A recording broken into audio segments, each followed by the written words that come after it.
Another application of differential equations occurs in electrical engineering.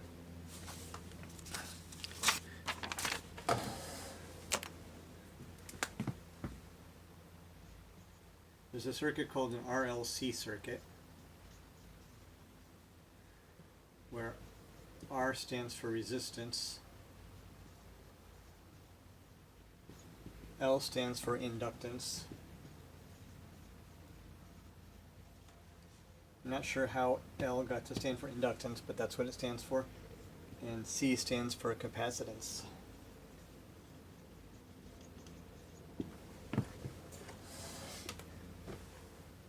So the circuit looks like this.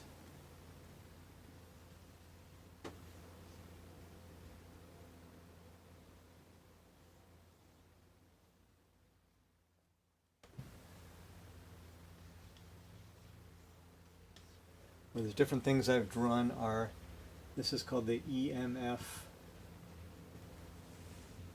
component. And it has a driving force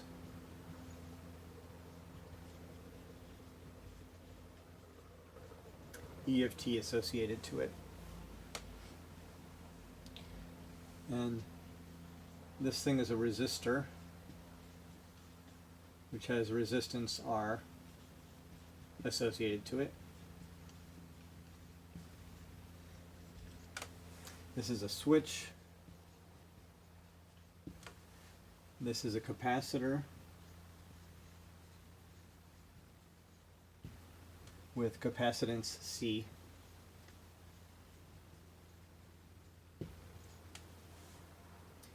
And this is the inductor with inductance L.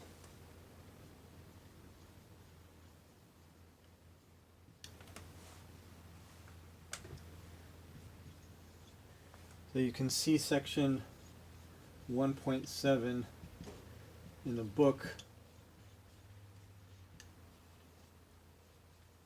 for more detailed information on the different components.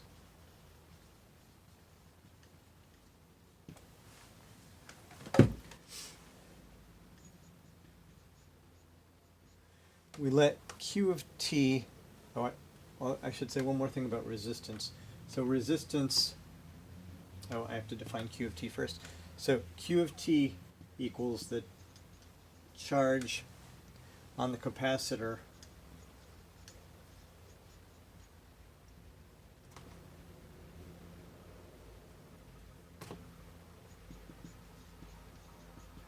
at time t. And resistance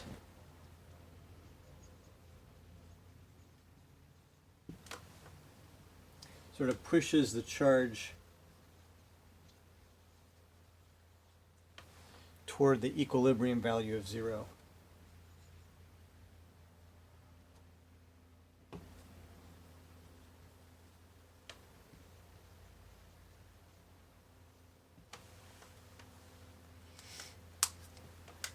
All right, now Q of t satisfies a differential equation.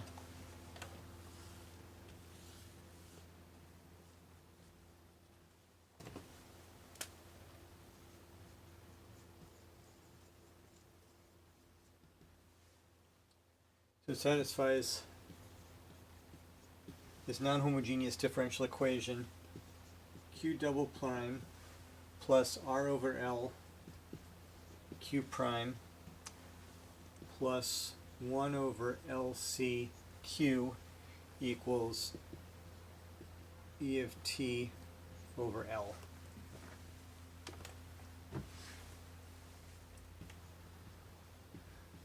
And the corresponding homogeneous system of homogeneous differential equation, of course, is the same thing with the right-hand side replaced by 0.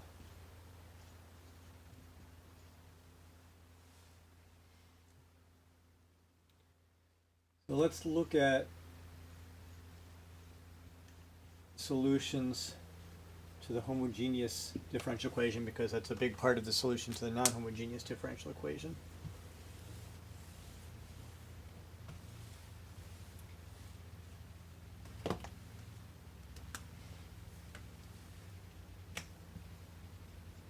The auxiliary equation is r squared plus capital R over capital L r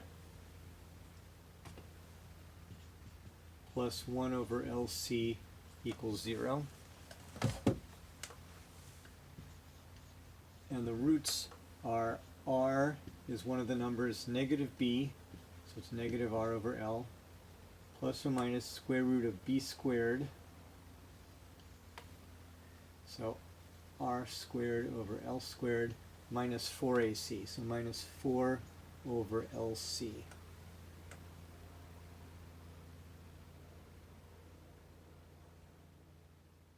All of that over 2a.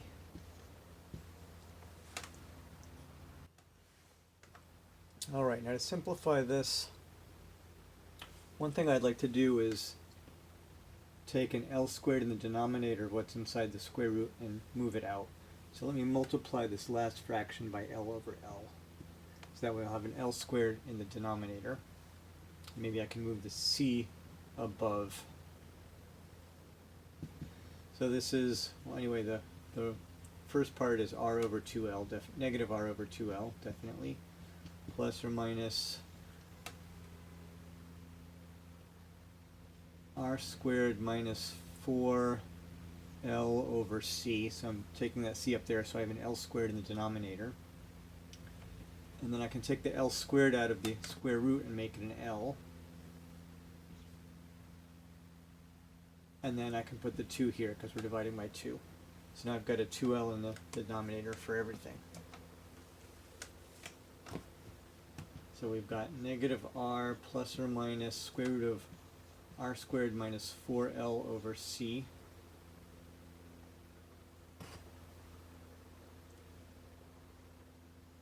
All over 2L.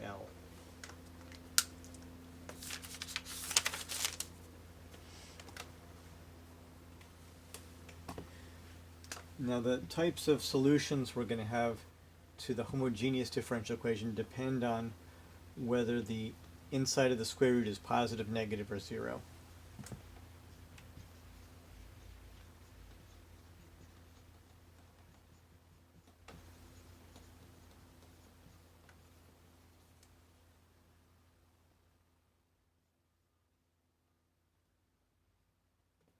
So they depend upon r squared minus 4L over C.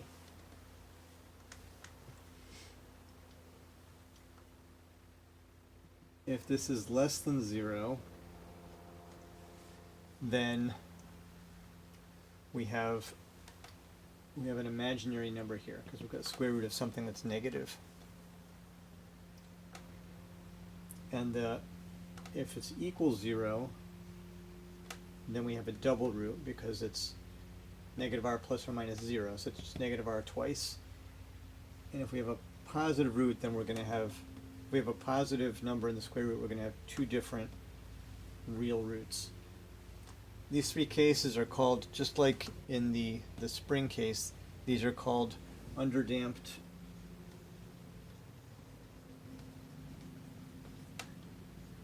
critically damped,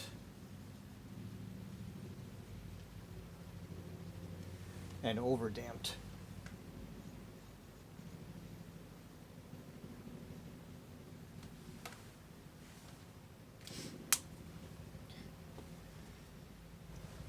So let's write down what the solutions are.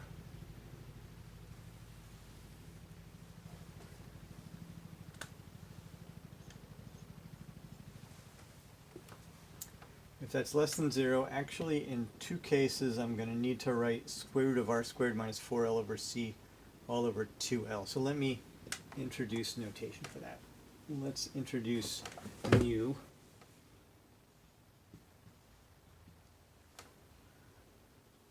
And I'm going to need the opposite of this if r squared is less than 4LC. And then I'm going to need this exactly if r squared is greater than 4L over C. So let me say mu is the square root of the absolute value, r squared minus 4l over c, all of that over 2l.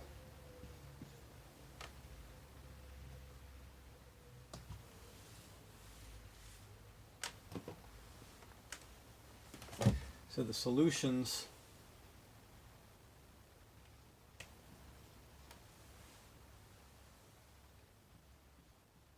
okay, we'll do the less than 0 underdamped case first. So the solutions are e to the negative r, capital R little t, over 2l, some multiple of cosine mu t plus some multiple of sine of mu t. And in the equal 0 case, we've got the exponential e to the negative rt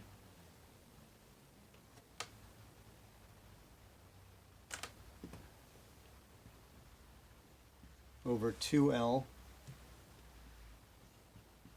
that and t times that.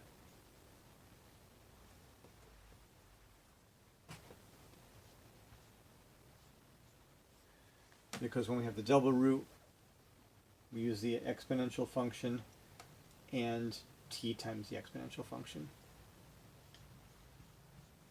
Then in the case where what's inside the square root is positive, then we have e to the negative rt over 2l,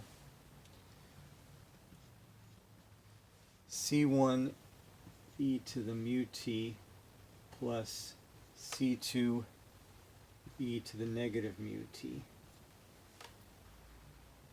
So the roots are going to be this fraction plus mu and this fraction minus mu. So I'm just sort of factoring this part out because I would have to write it twice otherwise.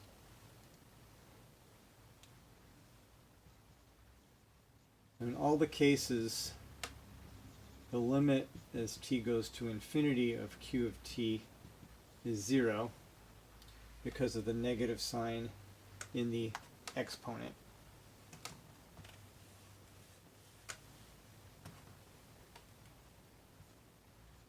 And r over 2l is always positive.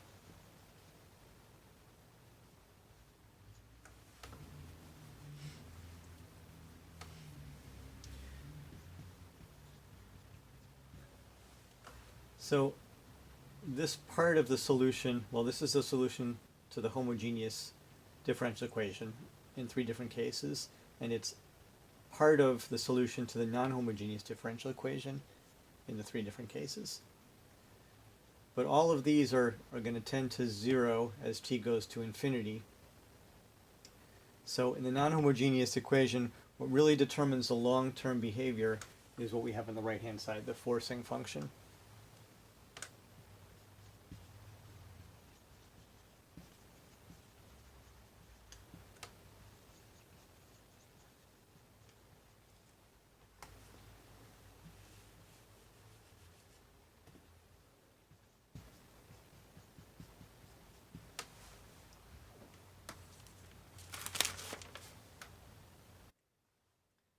Alright, so for example,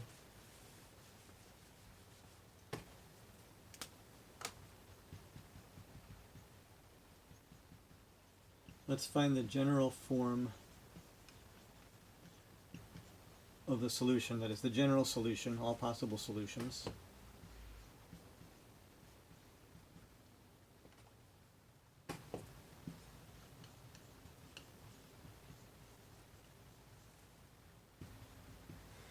If we have capacitance equals 1, inductance equals 5, resistance equals 4, and this forcing function e of t equal to 2e to the negative 3t.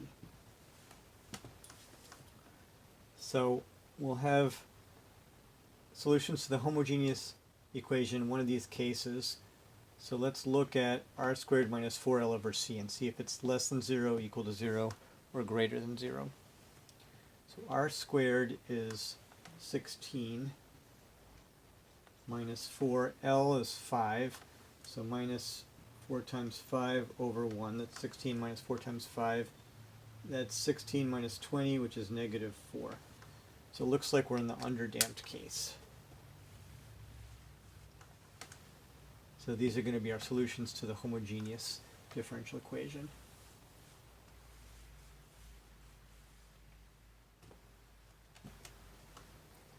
And I guess I can plug in these numbers above so we can see exactly what the non-homogeneous differential equation we're looking at is. So we've got C equals 1, so we don't need the C. L equals 5, so we're dividing by 5 here, and here, and here.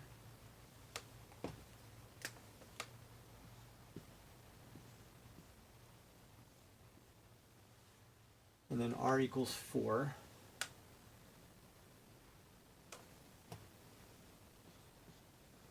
And E of t is 2e to the negative 3t.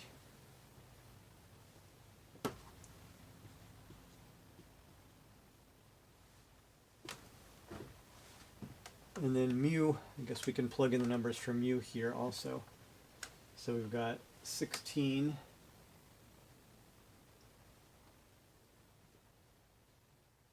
minus 20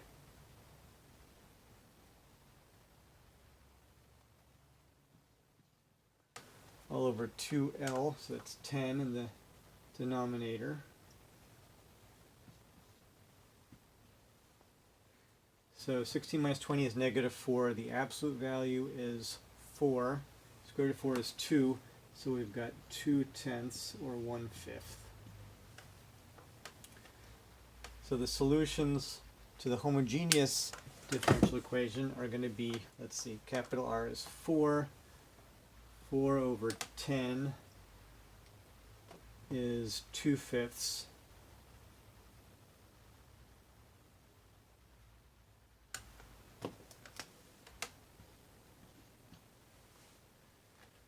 And then mu we said is 1/5. So C1 cosine of t over 5 and C2 sine of t over 5.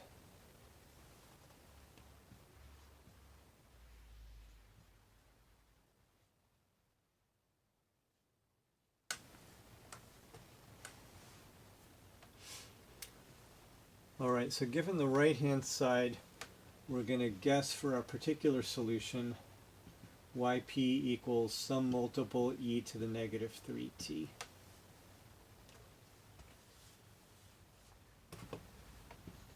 Then the derivative of that is negative 3a e to the negative 3t.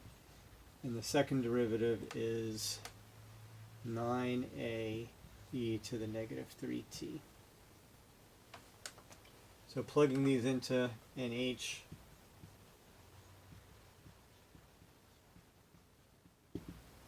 and we get second derivative. I guess each of these is going to have an e to the negative 3t in it, so maybe I'll just factor that out to begin with. Alright, second derivative is 9a times this. 4/5 of the first derivative is going to be minus 12/5 of a. And then 1/5 of yp is going to give us plus 1/5 a. And all of that equals 2/5 e to negative 3t. And I guess the e to the negative 3t on both sides is not contributing anything. We just divide by it. And maybe multiply both sides by 5. And that gives us 45a minus 12a plus a equals 2.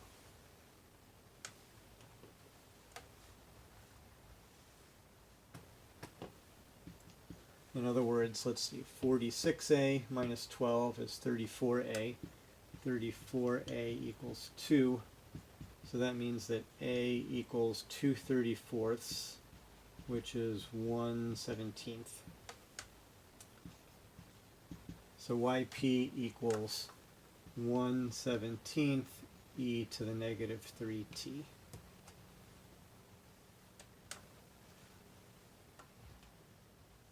And then all solutions are 1/17 e to the negative 3t plus our general solution, e to the negative 2t over 5, c1 cosine t over 5 plus c2 sine t over 5. So once we get all the numbers in this differential equation for the RLC circuit, what we've got is just a non-homogeneous differential equation with constant coefficients, and to solve it we proceed just like we always would. The end.